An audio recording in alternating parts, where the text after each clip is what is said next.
Welcome to the Table Podcast, where we discuss issues of God and culture, brought to you by Dallas Theological Seminary.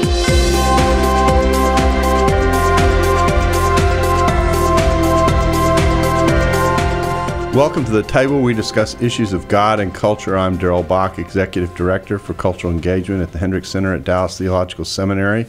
And our topic today is part 2 of the new Atheism, and my guest is Dr. Glenn Kreider, who teaches in systematic theology here at the seminary. Glenn, thank you for being a part of this again. Thank you. And this is a part 2, which is a little bit unusual, but we spent part 1 really working through the positions of new atheism and getting that laid out, and also trying to lay groundwork for how significant this discussion is, and really the elements of it that need to be dealt with seriously and sincerely. And so this show is going to kind of deal with the responses to the various positions that have made its way into the public square.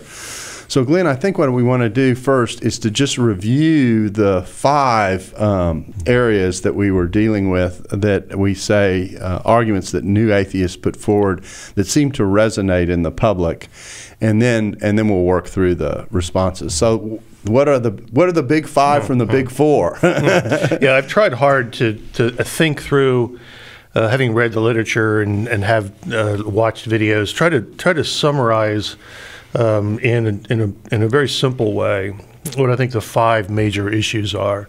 Number one, and this is by far most important, as it always is in theological discussions, the problem of evil, and particularly the problem of evil in a post-9/11 world, the problem of evil and the fear that evil brings.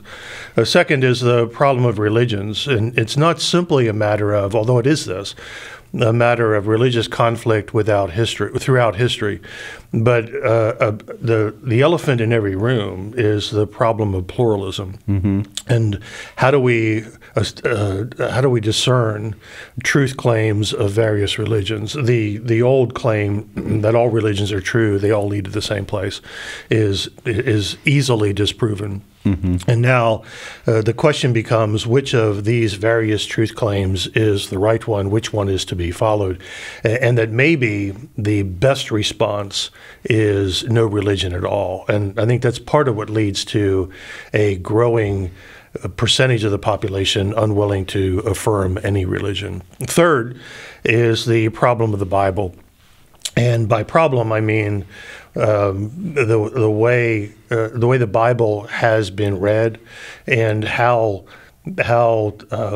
critics respond to 2 major issues: the presentation of God in the Scriptures, as and the emphasis on things like the flood and genocide, that God appears to be harsh and cruel and vindictive, but at the same time, the way the Bible has been read and the Bible has been used by various fringe groups to defend all kinds of things, and maybe even to some extent by mainstream Christianity, the Bible to defend slavery in the past, and the way the Bible's been abused in some ways. The Bible's been abused, and misread, misused. That's a good point.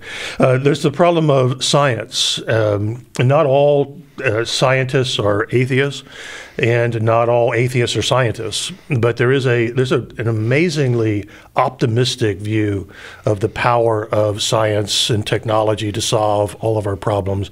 That increasingly the argument by militant atheists who are scientists is that the God of the gaps is no longer necessary because science can explain everything, even to the point of Lawrence Kasdan's argument that science, his hypothesis that there's scientific evidence that the universe came out of nothing. It's a whole new optimism, and I'm looking for a better word, the idolatry of scientism. And then there's the problem of unfulfilled expectations, that there are a lot of people who have, this is part of the growing nones, N-O-N-E-S, people who have been disillusioned by Christianity to recognize whose testimony is, I hear that God is a God who answers prayer. I pray and nothing happens. A God who delivers people from harm, and I wasn't delivered from harm. A God who protects his children, and I wasn't protected. And that sometimes that's rooted, and I suspect we'll talk more about that, but sometimes that's rooted in a misunderstanding, a faulty teaching about God and the way he works. And sometimes it's back to full circle, back to the problem of evil. Mm-hmm. And that how do people of faith, and particularly Christian faith, respond to the horrific prevalence of evil in the world? So in thinking about how to respond to these, there really are kind of two levels, it seems to me, of response. One's the kind of the engagement at the content of the claims. And then the second level is also the way in which that content and that response is presented, the tone that comes with it. So you've got content and tone. And we talked a little bit at the end of the last show about tone, but I think it might be good before we deal with the content levels of the response to stop and talk a little bit about how you even walk into this space and what kind of tone is important to bring to it, and why that's an important part of the equation. Yeah, there's a stereotype, and most stereotypes have some roots in actuality. There's a stereotype of Christian apologetics and Christians' engagement with culture, that we have all the answers, and that our response is often to very quickly condemn the question and to provide a simple and simplistic answer to a complex question.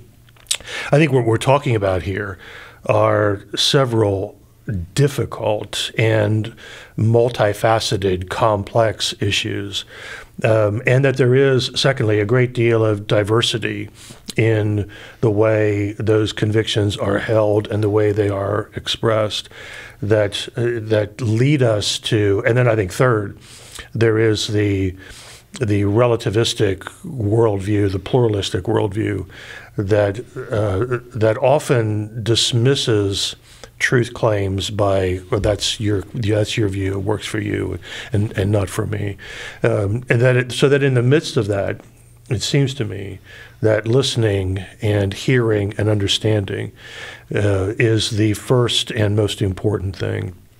To understand, as the degree that we can, the context for and the content of the objection and the claim. That oftentimes, most times even, these are not theoretical and ivory tower objections that people have to Christianity. They are rooted in experiences, and people sometimes are not even aware of the degree to which those experiences are formative and informative. But it's stunning to engage with somebody and to interact with somebody, and then later in the conversation to learn the kind of abuse or the kind of evil that has been behind this, that really the degree to which we are able to spend the time listening and understanding, empathy, compassion, sympathy, those Christian virtues, to speak the truth in love, as simplistic as that sounds, to do that really well, truth and love. And when we talk about empathy and compassion, that kind of thing, we're not equating that with necessarily agreement, but what we're saying is you're moving towards an understanding of why the person is coming from where they're coming from. You said the content and the context. The context is very important. I mean, a simple illustration, but I have a grandmother on my wife's side, now passed away, who had a very low tolerance for Christianity because she had a father who claimed to be a Christian, attended church, did all the Christian things, but in terms of the way he treated his wife and his daughter, awful. And so basically the underneath her view was, if that's how Christians treat people, I don't want anything to do with it. Common story. Yep. Common story. And so, and that's an important part of the equation to be aware of. Part of listening is I think, listening for that kind of context that then colors why a person moves in the direction that they move in. Another common one, it seems to me, is if someone's had very little or no exposure to the church, what they think about the church is basically what they've absorbed as a sponge in the culture. And if that happens, then why should you be surprised they don't understand the Christian faith or that they have this or that view when it's popularly what's circulating about Christianity in the public square, those kinds of things. And these are not, the response to those kind of objections can't be merely an intellectual one, as if that's even possible. Right. But that to honor the experience and to the degree we can understand, and at the same time, when we have, as your story, when we have our own stories that provide common ground, that provide a means by which we can interact and I can respond. I can get that. I understand how people react that way. I have people I know who've reacted that way. People who I care about. People who I love. So. Okay, well, now let's turn our attention to these, and let's deal with the easiest one first, which is surely the problem of evil. Something that every person who lives in a fallen world deals with on a regular basis. So what weighs in to this discussion would you commend? I think first and foremost, we must acknowledge the reality of evil. Christians don't explicitly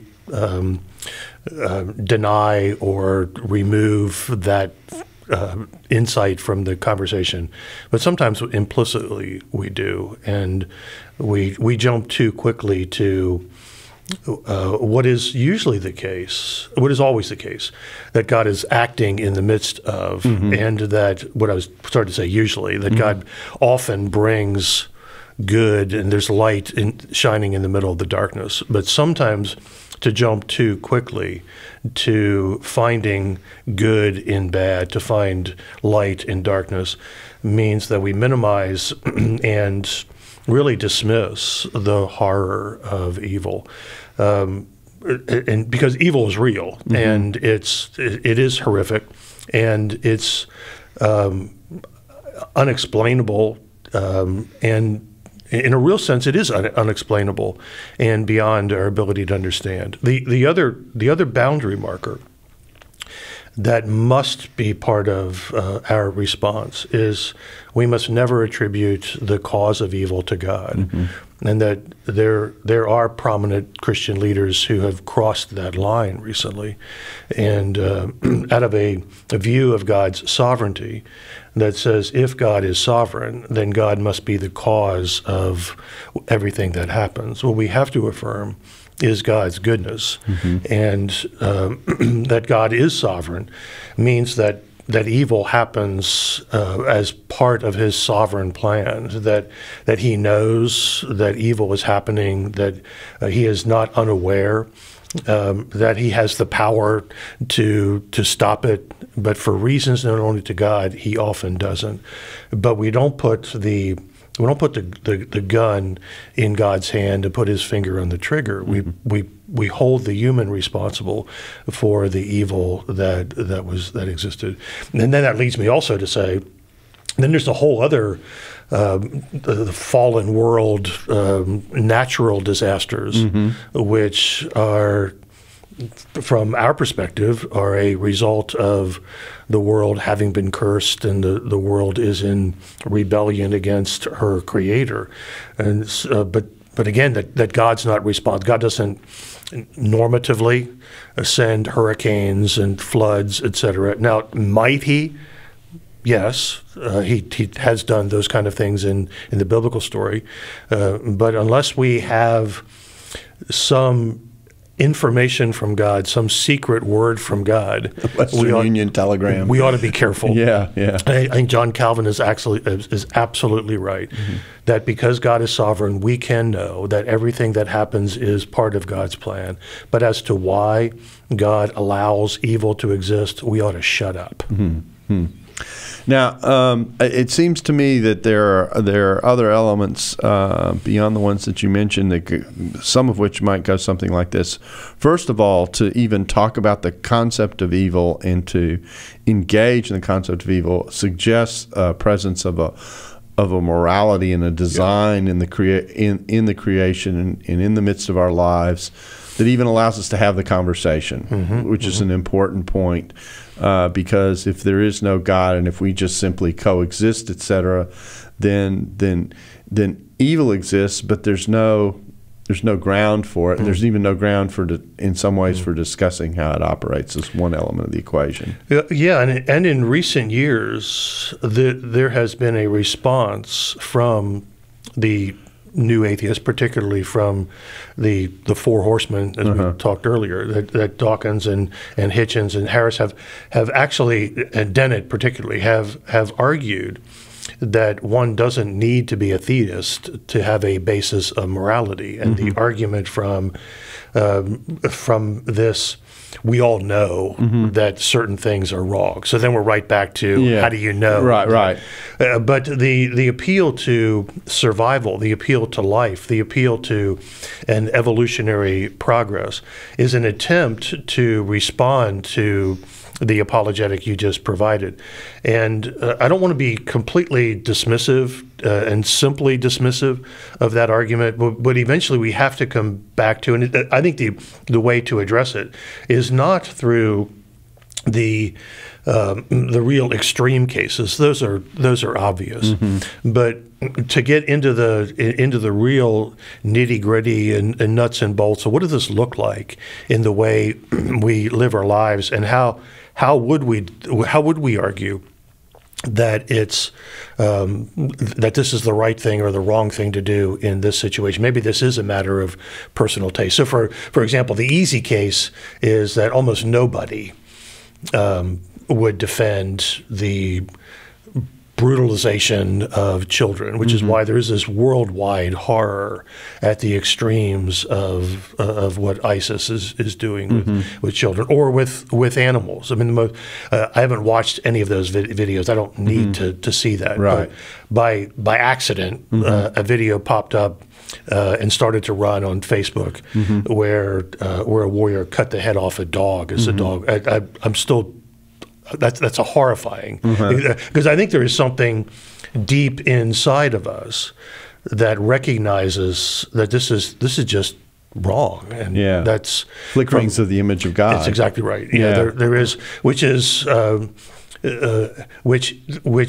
fact and a reality, and it provides, I think, a means for a discussion about the problem of evil and how then to address those questions.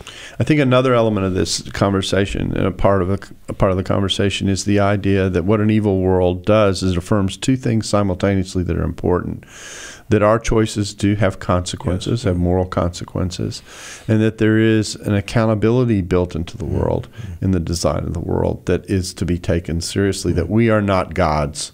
And so that... We don't have control. Exactly right. So all these elements are kind of interacting with each other. It doesn't provide an answer that takes you through the forest, if I can say it that way, but it puts you on a road in which you recognize that the forest may not be designed as some are claiming, and that I think is an important thing to realize as you have what is a very complex discussion. Most pastors who find themselves in the midst of ministering pastorally, in the midst of tragedy, when the mother asks, why did this happen to us, are quite honest and say, that's a question I can't answer. Yeah, many times the right answer is, I don't know. But this answer also has to always be part of the conversation, that a world that looks like it's out of control is not outside of the control of a good God who is at work in it, doing things many times of which we are unaware, but that he actually has a plan and will one day make things right. And it brings us right back to the heart of the gospel story, that the creator of the universe cares for this world. He loves this world, and he loves it to the extent that he has taken upon himself in Jesus of Nazareth all the effects of sin, death, and hell, and has conquered them through the resurrection of the dead, and provides through that the hope that we too will be resurrected and all will be made new. And that the problem of, I think it's easy for us to get stuck in trying to provide answers to questions we really can't answer, and that conversation needs to be taken to the place where we proclaim and encourage people to believe in the hope of the gospel. Because the hope of the gospel is the ultimate statement against evil, and the vindication of the righteous, and the establishment of justice, and the movement towards peace and reconciliation, and the very things that undercut our righteousness and undercut our reflect our mortality as well at the same time, which is important to remember. Well, obviously we could keep talking about this one, and we have 4 more to go, and we're almost to the end of the first segment. So, why don't you state the second issue, and we'll just set it up to come back to. Yeah, the second one I've identified is the problem of religion, and the 2 issues are the religious conflict throughout history, and the rise of pluralism, and the exclusive claims of various religions. So who's right? And to make it even more challenging for Christians and for our response is the multiplicity of denominations and claims within Christianity. So the pretty standard objection is, if Christianity is true, then why do Christians not agree with one another? Why is there such diversity among Christians? And why is there the degree of inflammatory rhetoric and criticism of other Christians as well, that maybe you ought to be able to get along with one another if you want me to be part of you. I mean, I can have people criticize me anytime. I don't have to go to church to hear that kind of thing. We've discussed and introduced how to interact with the problem of evil, and now we've turned to the issue of pluralism and the many religions that exist in our world, and the variety of ways in which those that issue is brought forward. Just the sheer variety of religion at one level, just all the choices that are there. A second, perhaps more subtle one, is the way in which religion has acted and functioned in the world. The association with religion with violence, in particular, is another element of this. And then the third part of it is, so I guess we got a trinity on how religion is an issue here, has to do with the claim that Christianity makes that it's true, but then the variety within Christianity and the way Christians interact with each other in the midst of that. So this is a little too neat and clean because this all gets mixed together. But let's go through those one at a time. Let's start first with just the variety of religions that we're dealing with and how to think about that. You've already made the statement that they can't all be simultaneously true. There's no way that can work. So where do you go from there? Yeah, I think the point you made is a very important one. That pluralism has always existed. It's, I mean, if you read the book of Acts, Acts 17 looks like a really postmodern world. Yeah, pluralism is what is new is the exposure to both because of the media, because we do know what's going on around the world, but also as these religions in America, as people of various religions move into neighborhoods, and there is this exposure. I think a significant factor there has been the approach whether explicitly or implicitly, that has argued Christianity is right and every other religion is wrong. That we have everything about Christianity and everything Christians say is true, and everything about other religions is false. It's John Hick's testimony. It's very similar to mine, having been taught that that people who are not Christians eat their babies and they're evil people all the time, and this is just crazy when you actually meet that. And again, this was his testimony, to meet people of other religions and to observe they're not more or less moral than Christians are. That Christianity had been equated with morality. The other factor that I think is important is the value of postmodernism, that there is religion, that there's truth found in a variety of religions, and that it's all right and all wrong, but there's mixture of truth and error, mixture of good and bad in the practice of every religion. And I think it's important for Christians to acknowledge that we have been, and we corporately have sometimes been on the wrong side. We've been on the side of oppression, and I mean it's true that our treatment of Native Americans and slavery is not a shining light in our history.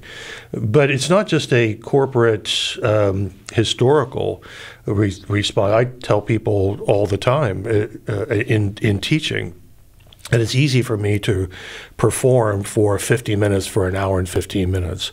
You wouldn't like me very much if you spent time with me all the time. That we're all sinners. That we're all flawed, and that to address the claims of other religions from a posture of humility and compassion, it seems to me, is an appropriate and helpful one. But to address the claims of exclusivity and to point out to people that this exclusive claim and that exclusive claim can't both be true, and that a choice is necessary. Either Jesus is the only way or he's not. There really is no other possibility, no other option. Yeah, so part of this has to do with sorting through a variety of things. One is the acknowledgement. You know, Judaism has some interesting values. We started off by saying pluralism's always been with us. You know, Judaism in the earliest church existed in the midst of a Greco-Roman world full of a plethora of gods and a plethora of religious options. I like to tell people the ancient world was very religious. They had 150 holidays, religious holidays every year, and then I make a joke about we ought to adopt that calendar. That'd be nice. And so religion in this sense of the other is with people no matter what faith they have. So part of engagement, it seems to me, this is actually the lesson of Acts 17, is touching on that instinct that people have built into them because they're made in the image of God, that there is something else out there, and that there is something that should make sense out of the lives that we have, that has a purpose and a direction, which most people, I think, instinctively sense and have to suppress. Yeah, and to come back over and over again. I think Acts 17 is Paul's exposition of his argument in Romans 1, that God actually has revealed himself, his eternal power and divine nature, plainly, clearly. It's known and understood by everyone. And that when, in response to these other religions, Paul, without ever using the Bible, instead engaging the culture by quoting pagan poets, exactly right, can tell the story of redemption. The Creator, who doesn't live in temples built by human hands, but has sent his Son. I mean, it's the story of the Bible. It's the meta narrative that we have to keep coming back to over and over and over again. And I think it also, in these conversations, it's helpful to point out that story actually is told in other religions. It's told without the significance of Christ, of course, but the reason why it's told in every religion is because I think God has planted it deeply inside of us and in the world that he has created. So there are instincts towards the spiritual that exist all around us, but the problem on the other side is how that's all put together in these various religions, and being aware that, a lot of people don't even realize, they may hear that Christianity makes an exclusive claim, but they don't hear the exclusive claim in the exclusive claim. That they, why is it that there has to be a Christ? How is he different than every other human being that's walked the earth? Those kinds of elements to the story, people who are people of faith, people who are Christians, need to understand what makes Christianity's claim to exclusivism exclusive, and how that works. That's certainly a part of the question. Well, that's one facet. Well, obviously, we're not going to exhaustively deal with all these. But the second one is the idea of the association with religion with violence. And this is one that, in my mind, in many ways, you simply have to own up to some degree. That there are things that have been done in the past in the name of religion that don't reflect the best of what religious faith is supposed to be about. It reminds me of something else, and combining it with the previous idea that there are instincts in people, is that, I will meet people of other faiths who can be perfectly good and generous and compassionate hosts. I remember our trip to Turkey, where when I first said to Sally, on this sabbatical we're going to go to Turkey, and she says, "You're going to Turkey." and her reason was, particularly, she didn't have any interest in diving into the middle of a predominantly Islamic culture. Well, when in fact we made the trip and she went, we were wonderfully hosted by many people, and fascinating conversations. You talk to her today, she say it's one of the most enlightening, eye-opening trips I've ever taken in my life. And what she was meeting were people who reflected, if I can say it this way, the best of this other faith, and in the midst of that recognized there are ways to interact and relate that are potentially very healthy, that comes out of that context. So I put that all together to say that on the one hand, we have to own up to the places where we have not lived up to the standards that we have set religiously. And on the other hand, I think it's worth being able to recognize and see when other people do move towards at least some of the best of the moral standards that are reflective of their own faith. Yeah, I think that's a much better approach than a not uncommon approach from Christians to say that sure, Christianity has been the cause of oppression and conflict, but atheism has too. Yeah. As if somehow we're okay because they did the same thing, or they're worse. Well, you're bad and we're bad, so we're all bad. We're all bad. When the reality is, we're held to a higher standard. That's right. And I think we ought to own up to that. That's I think right. you're exactly right. And that actually leads to the third. Good. And I think we ought to own up to the degree to which Christians have fought other Christians, and that what we desperately need is a reminder, as a reminder that there are things that Christians hold in common. There are things, the denial of which is a denial of Christianity. And then there's a great deal of diversity in the way Christians live out that faith. And that rather than diversity being a problem, I think unity in the midst of diversity is, in fact, at the very heart of the biblical story. I think God loves diversity. I think God enjoys diversity. And we might say, but God didn't create all of that diversity. But that's also a demonstration of the way God responds to rebellion and sin, that the diversity of cultures came out of his judgment at the Tower of Babel. I'm not calling cultures judgment. I'm calling them a great gift from God that comes in the midst of that judgment. And that I think God loves diversity, and He loves seeing people of various tongues and tribes and nations worshiping Him together. I don't think God is troubled that some people like guitar music and some people don't. I think God loves that diversity. When we get to heaven, we'll probably have sections, music sections of little variety when we get there. I hope so. And of course, one of the interesting things about this is being, for Christians to be able to understand, if I can say it this way, what's central to their faith, right. and what is actually legitimately up for discussion. And sometimes we don't distinguish those things enough, and have enough appreciation for how theology itself works to know where those judgments are being made. Yeah, and Acts 17 is helpful here. I mean, this is a very simple summary of the essence of the Christian faith. The creeds, really. I mean, Rich Mullins, who taught out several generations now the Apostles' Creed by putting it to music to remind us of these are things that Christians hold in common. The other things, not to the same. We don't hold as nearly as tightly as we do these. Okay, let's move to the third now. We're going to have to move quickly through the last three. The third one that we're dealing with here is that identified the problem of the Bible and the way the Bible has been used.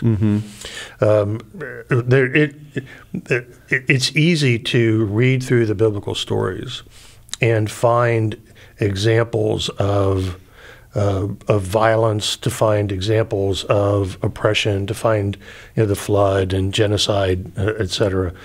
But I think those stories have to be read in light of the big picture. And let's just give you one example. It changes everything if we read the flood narrative as the picture of an angry God who lost control and just flew off the handle and destroyed everyone. Crushed the bugs. It changes things. If you read that and hear God express the reason for the flood was his grief and pain at the violence that the earth, that humans had brought onto the earth.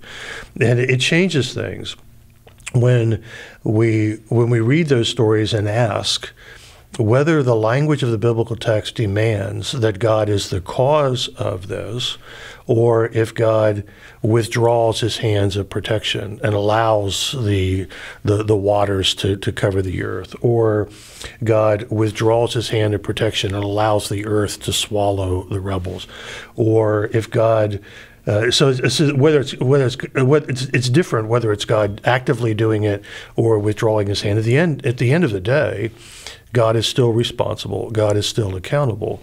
But I do think it is important to distinguish between that which God actively does and that which God allows. But I think it also is important that we acknowledge that God is not capricious. He is not an angry God that loses control of himself. That the judgment that God brings on the earth, the judgment that God brings on the earth is almost always, I'm trying to think of a counterexample, is almost always after a long period of warning and of even the Canaanites is 400 years after the event in Genesis 9 where the Canaanites are cursed. And even in the midst of the conquest, there are great acts of grace on behalf of the Canaanites. So I think the whole story has to be told. But again, back to honesty. We don't just say those stories didn't exist, and we don't revert back to the Marcionite heresy and say that was a different God and the New Testament God is a different God. We actually have to, and this would be my bottom line. Let's instead of just dismissing the story like as if you understand it, let's actually talk about and let's look at this text and let's have a conversation about it. I've listened to your arguing against Christianity. Could we actually now talk about this and to spend the time? That might be one of my constant mantras. That it takes time to engage people well. It takes time to have these kind of interactions. It takes a great deal of time. The other thing that is a part of this conversation, it seems to me, is the idea of the accountability. One is placing these stories in context, but the other is the emphasis on accountability, because in the end, there's no escape from the issue of judgment and even violence, because when we come to the end of the biblical story, we've got a pretty comprehensive judgment that's coming, in which our accountability as creatures to a creator is stated very, very directly with very painful ends for some people. And so facing up to the idea of accountability is important. The flip side of this is a sense of entitlement that people tend to feel that God owes me in one way or another. And so if God acts against human beings, that somehow that is inherently unjust when it may not be. That's why putting some of these stories in context is important. I remember in thinking about genocide, which always troubled me, and I think the stories of genocide, no matter where they appear, should trouble people. But in reading the Pentateuch, as we worked up to this unique, and the other important part of the genocide story in the Old Testament is this was a unique thing that God was doing at the time, much like the flood was unique. You know, when the flood was over, God said, "I'm not doing that again." Reading the nature of the society, what they did with their children, how they lived, etc. You know, if I can make an analogy, the revulsion that many feel towards the way ISIS treats other people who are outside their circle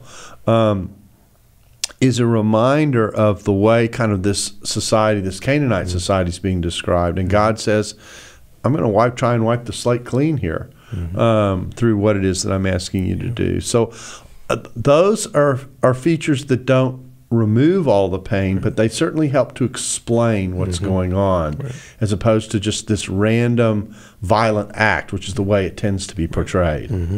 Yeah, that's exactly right. And the undeniable fact is that nobody gets out of this thing alive.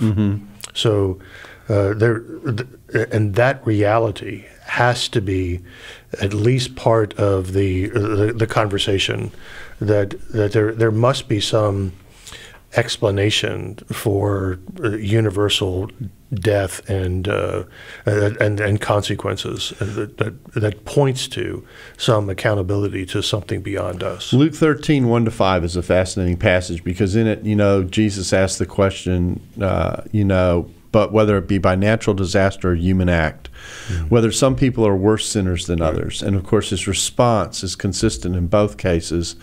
Unless you repent, you likewise will perish. And so the bottom line here is that if there's a creator and we're creatures, and he has created a moral world in which we are to be responsive to him, we're all accountable to that God. That's we can't forget that bottom line. Right. And to constantly remind people of that. Yeah. Okay, 4 and 5. Let's we got very little time here, so let's try and move through the last two quickly. The problem of science. Mike, I'm not a scientist, but here's my conviction that in the 20th century, Christianity accepted by default, a conflict between science and the Bible that has left us in this kind of a state. We're forcing people to make a choice they probably shouldn't make. They shouldn't make, because the reality is, if Romans 1 is true, and it is, God has revealed himself in what he has made. So as we study the book of nature, to use language Christians have used for years, we study the book of nature and we study the Bible, those two books. We're seeing the two hands of God. We see the two hands of God, and they are harmonious. They're complementary. They're not contradictory. They're not in conflict with each other. Now the reality is, it looks like conflict because of interpretation of the book of nature. So the tension comes from our inability to read what's going on. Exactly right. Yeah. And so that instead of dismissing science as atheistic and opposing the Bible and opposing God, let's actually engage this conversation from the inside, and I would call for a generation of Christian scientists, not the religion, but and Christian lawyers and Christian doctors and Christian journalists, to actually do the faith in the midst of this, and to do it well as Christians. I think we've bought into the spirit of the age, and we've given away something that's very important that we should not lose. Well, that's probably a podcast all unto itself, so we'll save the rest of that for later. The last area. The problem of unfulfilled expectations, that what do we do when Christianity does not work? I still think that Philip Yancey's Disappointment with God might be the best thing ever written on this subject. What do we do when God doesn't behave as we wish he had, or as we have been taught that he should, as we have begged him to act? And Yancey concludes that that life in a fallen world, with the horrific evil that exists in it, that doesn't work the way it was designed to work, inevitably leads to our disappointment with God. He calls us not to deny that, but to admit it, and to and really to embrace the reality of life in a fallen world and that struggle. And then says, but at the end of the day, as difficult as it is to deal with disappointment with God as a believer, it is infinitely worse to do it as a non-believer. And the flip side of that, of course, is that there is the hope, and this is part of the faith, that in the end, this it does all get rectified and put right, so that in the end, eschatology and the hope of the end is the balancing factor to where we find ourselves now, because we're not at the end of the story. Once again, Glenn, I want to thank you for coming in and kind of helping us negotiate the terrain of thinking about how to interact on the issues of atheism and thinking through these kinds of conversations. I'm virtually certain all of us have had conversations in one way or another in which these kinds of arguments and discussions have come up, sincerely raised, and therefore needing to be sincerely addressed. So I thank you for coming in and helping us with this. And we thank you for being a part of the table, and we look forward to seeing you again soon. Thanks for listening to the Table Podcast. For more podcasts like this one, visit dts.edu/the table. Dallas Theological Seminary. Teach truth, love well.